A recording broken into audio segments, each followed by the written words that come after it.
Hello everyone, welcome to my channel friend. I hope आप सब अच्छे होंगे, अपनी पढ़ाई को अच्छे से कर रहे होंगे। तो आज के वीडियो में हम लोग देखने वाले हैं जो यूपी पीसीएस के थ्रू जो भी स्टाफ नर्स की जो वैकेंसी आई हुई है उसका जो ऑफिशियल सिलेबस और एग्ज़ाम पैटर्न क्या रहने वाला वो देखने वाले हैं। क्योंकि आपका जो एग्ज़ाम जो है इसमें काफ़ी कन्फ्यूजन बना हुआ, क्योंकि लोगों को पता नहीं है कि इसमें दो पेपर होंगे, प्री और मेंस दो पेपर होंगे। और जो दूसरे पेपर में क्या आएगा, पेपर ऑब्जेक्टिव रहेगा या सब्जेक्टिव रहेगा, तो इसके बारे में देखते हैं। तो फ्रेंड, अगर वीडियो आप लोगों को अच्छा लगे तो वीडियो को लाइक करें और चैनल को सब्सक्राइब, वीडियो को शेयर जरूर करें। और साथ ही साथ जो अप्लाई करने में क्या दिक्कत आ रही है उसके बारे में भी देखेंगे। और अगर आप लोगों ने ओटीआर अभी तक नहीं फिल किया है तो आप लोग ओटीआर जब फिल करेंगे तभी ये फॉर्म फिल कर पाएंगे, क्योंकि जैसा कि इसमें पहले से लिखा बताया गया था कि जो लोग ओटीआर फिल कर लेंगे उसके बाद ही फॉर्म फिल होगा। तो देखते हैं क्या ऑफिशियल सिलेबस में क्या क्या है और एग्जाम पैटर्न में क्या क्या कैसा क्या पैटर्न है, इसके बारे में देखते हैं नोटिफिकेशन से। तो आई होप आप लोगों ने बहुत अलग अलग वीडियो यूट्यूब पे जो वीडियो आती है उन पे जा करके ये नोटिफिकेशन तो आप लोग देख ही चुके होंगे।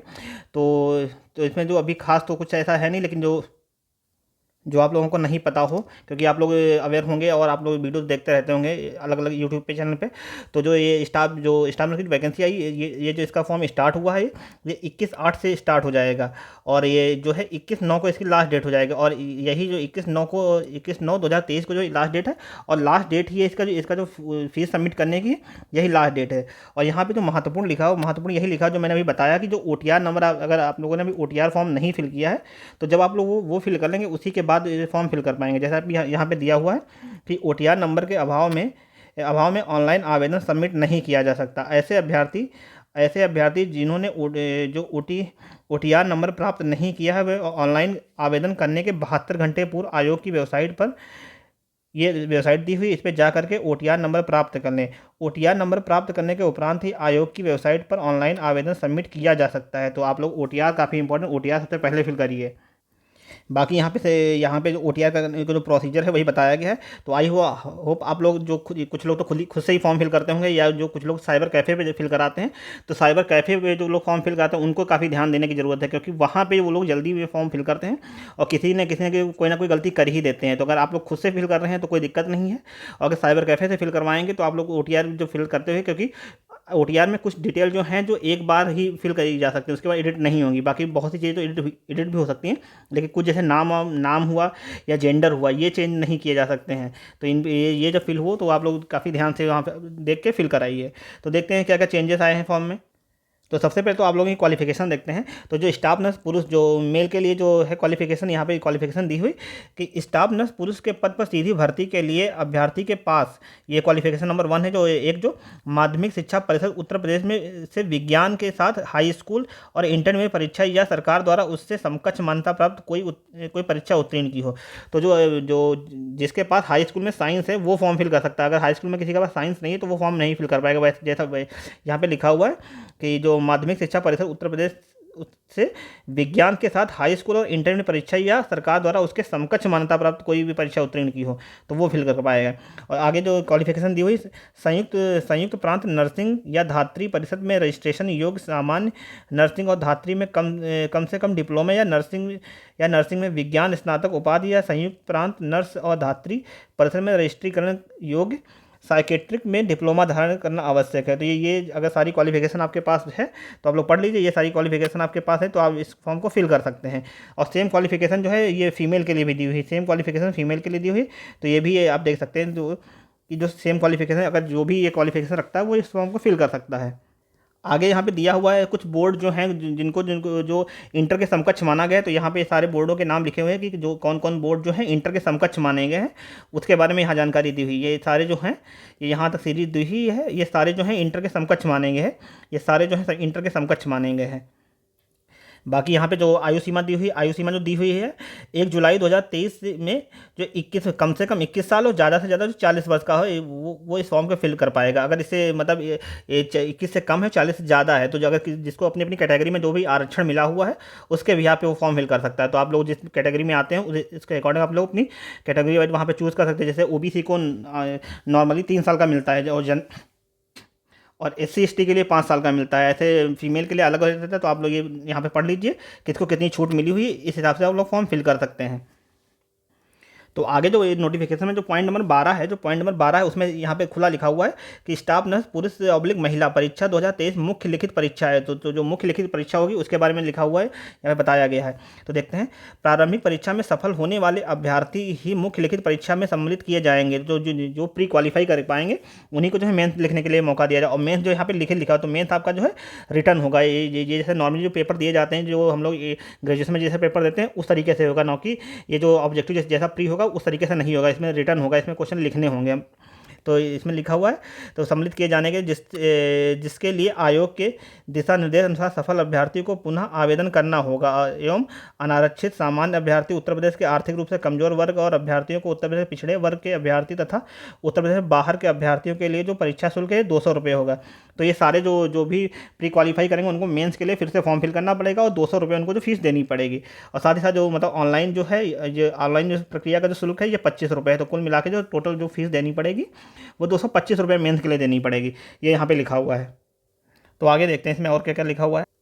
तो आगे यहाँ पे जो नोट में लिखा हुआ है, ये आयोग हर बार करता है। स्टाफ नर्स की जो वैकेंसी आती है उसमें जब आपका प्री क्वालिफाई हो जाता है तो आपसे ये आपके सारे डॉक्यूमेंट मंगवाता है। अगर आप लोग डॉक्यूमेंट सक्सेसफुली इनके पास जो बाई पोस्ट सबमिट कर देते हैं तो उसके बाद आपको मेंस के लिए एलिजिबल कराया जाता है। तो वही यहाँ पे लिखा हुआ है, स्टाफ नर्स पुरुष महिला परीक्षा 2023 की मुख्य परीक्षा लिखित परीक्षा के आवेदन पत्रों में किए जाने वाले समस्त दावों की पुष्टि में स्वप्रमाणित अंक पत्र प्रमाण पत्र संलग्न करना अनिवार्य है। यदि वे समस्त दावों की पुष्टि में स्वप्रमाणित अंक पत्र ऑब्लिक प्रमाण पत्र संलग्न कर आवेदन करने की अंतिम तिथि तक प्रेषित नहीं करते हैं तो उनका अभ्यर्थन निरस्त कर दिया जाएगा। अगर लास्ट डेट तक आप लोग उसको हो सकता है इसमें कुछ पैटर्न चेंज करके इसमें लिखा हुआ स्वप्रमाणित पत्र को अपलोड करना, तो यहाँ हो सकता है ये जो मेंस हो तो मेंस में जो फॉर्म फिल कराएगा वहाँ पे आप लोगों को ये चीज़ें अपलोड कराई जाएंगी। अगर जो भी अपलोड नहीं कर पाएगा लास्ट डेट तक तो उसका अभ्यर्थन जो है निरस्त कर दिया जाएगा।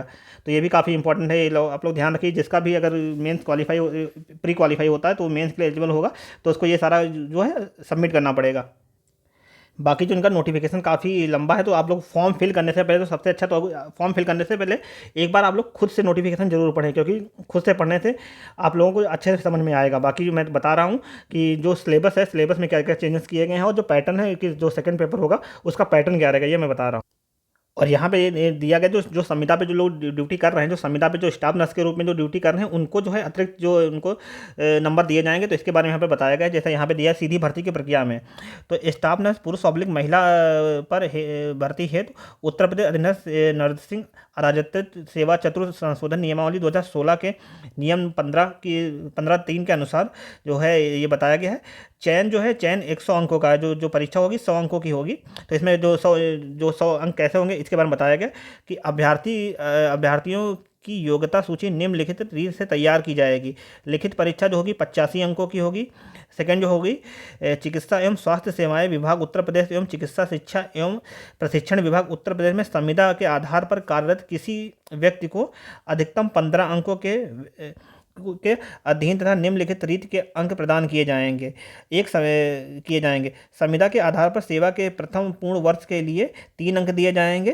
संविदा के आधार पर सेवा के अगले एवं प्रत्येक पूर्ण वर्ष के लिए जो है इसी प्रकार से अंक दिए जाएंगे और अधिकतम अंक जो है 15 अंक दिए जाएंगे। तो इसमें जो बताया गया है, जो अगर कोई कम से कम 1 साल जिसने संविदा के आधार पर ड्यूटी की है तो उसको 3 नंबर मिलेंगे और मैक्सिमम जो है इसको 15 अंक मिलेंगे। अगर आगे जैसे जो 5 साल या इससे ज़्यादा भी अगर किसी ने भी किया है तो उसको नंबर जो है कुल 15 ही मिलेंगे एक्सपीरियंस के। तो वही यहाँ पे बताया गया है। और ये नंबर उसको ऐसे नहीं मिलेगा कि कोई अगर फॉर्म फिल करता है तो उसमें ऐसे ही टिक मार दे। तो यहाँ पे दिया गया है कि संविदा के आधार पर स्टाफ नर्स के रूप में कार्य करने के से संबंधित समक्ष प्राधिकारी द्वारा निर्गत अनुभव प्रमाण पत्र ही मान्य होगा, जिसका प्रारूप जो है यहाँ दिया हुआ है। तो इसका प्रारूप यहाँ इसमें नोटिफिकेशन में दिया हुआ है। उस प्रारूप में जब बना होगा तभी उसको एक्सपीरियंस का नंबर मिलेगा। और ये जो आपको यहाँ पे जो ऑनलाइन फॉर्म फिल करेंगे, क्योंकि जो ऑनलाइन फिल करेंगे तो वहाँ पे कॉलम दिया हुआ कि आपने कि संविदा के आधार पर ड्यूटी कर रहे हैं या नहीं कर रहे हैं, तो वहाँ पे आपको यस और नो करना पड़ेगा। अगर आप यस करेंगे तो आपको डिटेल सारी फिल करनी पड़ेगी, तभी आपको उसका नंबर मिलेगा। बाकी यहाँ पे बताया गया कि ये कि जो पेपर कहाँ कहाँ होगा, तो जो सेंटर एग्जाम सेंटर बनेंगे बनेंगे ये प्रयागराज में बनेगा, लखनऊ में बनेगा, गाजियाबाद में बनेगा, मेरठ में बनेगा एवं गोरखपुर में। ये जो है 5 जगह आपका एग्ज़ाम होगा। तो आपके अकॉर्डिंग जो आपके नज़दीक में सेंटर होगा, जैसे कि अगर जो लोग लखनऊ के आसपास रहते हैं उनका लखनऊ ही आएगा। तो तो आपके सेंटर जो है 5 जगह आपके सेंटर बनाए जाएंगे। साथ ही साथ यहाँ पे जो प्रमाण पत्र दिया हो कि ये अनुसूचित जाति एवं अनुसूचित जनजाति के लिए जो जाति प्रमाण पत्र है, ये इसका प्रारूप दिया हुआ है। जो आपका सर्टिफिकेट होना चाहिए इस प्रारूप में होना चाहिए। तो यहाँ पे जो दिया हुआ है ये ओबीसी का जाति प्रमाण पत्र दिया कि इस प्रारूप में होगा। और ईडब्ल्यूएस के लिए यहाँ पे दिया हुआ कि ईडब्ल्यूएस का जो सर्टिफिकेट होगा इस प्रारूप में बना होगा। बाकी यहाँ पे जो यहाँ पे आपका सिलेबस दिया हुआ कि आप जो प्री एग्ज़ाम होगा, प्री एग्ज़ाम में कैसा जो पेपर आपका कैसे आएगा। तो जो सामान्य ज्ञान के हैं जो ये 30 क्वेश्चन आएंगे, ये ऑब्जेक्टिव टाइप होंगे। सामान्य हिंदी जो इसके 20 क्वेश्चन आएंगे, ये भी ऑब्जेक्टिव टाइप होंगे। और साथ ही साथ जो मुख्य नर्सिंग जो विषय है आपका, इसके जो है टोटल 120 क्वेश्चन आएंगे। और ये भी जो 120 क्वेश्चन आएंगे ये भी ऑब्जेक्टिव टाइप होंगे। कुल मिला के जो आपको जो टोटल क्वेश्चन आएंगे वो 170 क्वेश्चन आएंगे, जिसके लिए आपको टाइम जो प्री में मिलेगा वो 2 घंटे मिलेगा। और ये जो इनका जो इनकी मार्किंग होगी ये 85 अंक के भी यहाँ पे मार्किंग होगी। जैसा कि वहाँ पे दिया हुआ है जो अभी कि जो 85 जो आपकी पेपर होगा 85 अंक का होगा। जो 15 अंक जो होंगे वो एक्सपीरियंस के जुड़ेंगे। तो इसमें उन लोगों को घाटा हो सकता है जो लोग संविदा पे ड्यूटी नहीं कर रहे हैं, जो मतलब जो फ्रेशर हैं उनको दिक्कत, उनके लिए जो नुकसान है। तो उनको ज़्यादा से ज़्यादा नंबर लाने पड़ेंगे, क्योंकि कहीं ना कहीं उनको जो जो जो संविदा पे ड्यूटी कर रहे हैं उनको तो 15 नंबर मिल जाएंगे, वो तो ऑलरेडी आगे आपसे हो जाएंगे 15 नंबर। तो ये भी रहता है कि साथ ही साथ जो संविदा पे ड्यूटी कर रहे हैं कहीं ना कहीं उनकी पढ़ाई अच्छे से नहीं होती, तो नंबर तो उनके कम ही आएंगे। तो यहाँ पे जो इसके बारे में बताया गया है। तो आपका जो सिलेबस है इसके बारे में देखते हैं। तो जो प्रारंभिक परीक्षा का जो पाठ्यक्रम है सामान्य ज्ञान के पाठ्यक्रम में जो आएगा भारत का इतिहास एवं भारतीय राष्ट्रीय आंदोलन, तो उसमें ये सब दिया हुआ है। तो आप इसको डाउनलोड करके पढ़ लीजिए। साथ ही साथ ये आएगा भारत एवं विश्व का भूगोल एवं भारत एवं विश्व का भौतिक सामाजिक एवं आर्थिक भूगोल, ये जो है ज्योग्राफी भी आपके में आएगी। साथ ही साथ जो भारतीय राजनीतिक शासन, संविधान, राजनीतिक व्यवस्था, पंचायती राज, लोकनीति एवं ये सब जो पॉलिटी है, पॉलिटी के भी क्वेश्चन आएंगे। और साथ ही साथ जो इकोनॉमी है उसके भी क्वेश्चन आपके एग्जाम में आएंगे। बाकी जो आपके में राष्ट्रीय एवं अंतर्राष्ट्रीय महत्व की जो घटनाएं, जैसा कि करंट अफेयर भी आपके एग्जाम में आएगा। साथ ही साथ जो भारतीय कृषि, इससे संबंधित भी क्वेश्चन आएंगे। सामान्य विज्ञान, जनरल साइंस है, इससे भी क्वेश्चन आएंगे। और प्रारंभिक गणित जो होगी वो हाई स्कूल स्तर की आएगी। आई होप ये मतलब लिखते तो हाई स्कूल ही, लेकिन ये क्वेश्चन मतलब टफ आते हैं। तो आप लोग इसके मैथ के लिए भी तैयार हो जाएगी, लेकिन मैथ के भी क्वेश्चन आएंगे, लेकिन ज़्यादा क्वेश्चन नहीं होंगे, ज़्यादा से ज़्यादा 4 या 5 क्वेश्चन होंगे। तो ये भी जो हाई स्कूल स्तर के आएंगे। अंकगणित, बीजगणित एवं रेखागणित। साथ ही साथ अभियुक्त अभ्यर्थियों से यह अपेक्षित होगा कि वो उत्तर प्रदेश के विशेष परिप्रेक्ष्य में उपयुक्त विषयों का उन्हें सामान्य परिचय है। मतलब यूपी स्पेशल से भी क्वेश्चन आएंगे, ये यहाँ पे बताया गया है। साथ ही साथ जो सामान्य हिंदी का जो सिलेबस दिया है इसके बारे में देखते हैं। तो जैसे यहाँ पे दिया हुआ है, विलोम दिए हुए हैं, वाक्य एवं वर्तनी शुद्ध, अनेक शब्दों के लिए एक शब्द तत्सम तद्भव, ये सारा दिया हुआ है। तो ये सब हिंदी का सिलेबस आपका दिया हुआ है।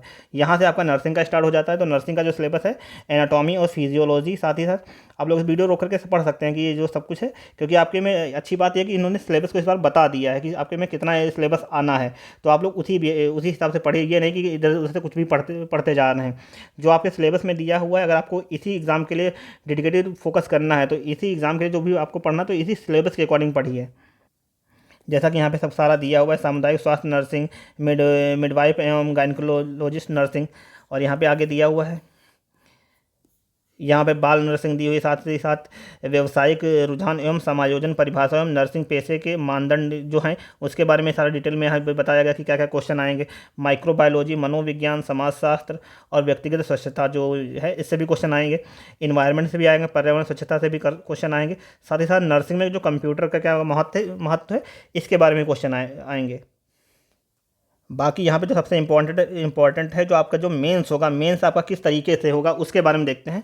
तो यहाँ पे जो दिया हुआ है, मुख्य जो है लिखित परीक्षा है तो परीक्षा योजना, जो आपका जो मेंस होगा, मेंस जो आपका रिटर्न होगा उसके बारे में दिया हुआ है। तो पाठ्यक्रम जो मुख्य लिखित परीक्षा है, जो नर्सिंग विषय का पाठ्यक्रम प्रारंभिक परीक्षा की भांति रहेगा। तो जो आपका प्री एग्जाम होगा, प्री एग्जाम में जो आपका सिलेबस है, जो आपका मेंस एग्जाम में जो आपका मेंस के लिए जो सिलेबस है, वो जो आपका प्री का सिलेबस है वही रहेगा। मतलब जो प्री में जो दिया हुआ सिलेबस है, बस ये जो जीएस और हिंदी छोड़ करके बाकी जो आपका जो नर्सिंग का जो सिलेबस दिया हुआ है वही आएगा। उसी से क्वेश्चन थोड़ा लेंदी पूछे जाएंगे और उनको लिखना होगा, मतलब ऑब्जेक्टिव नहीं होगा, उनको लिखना होगा।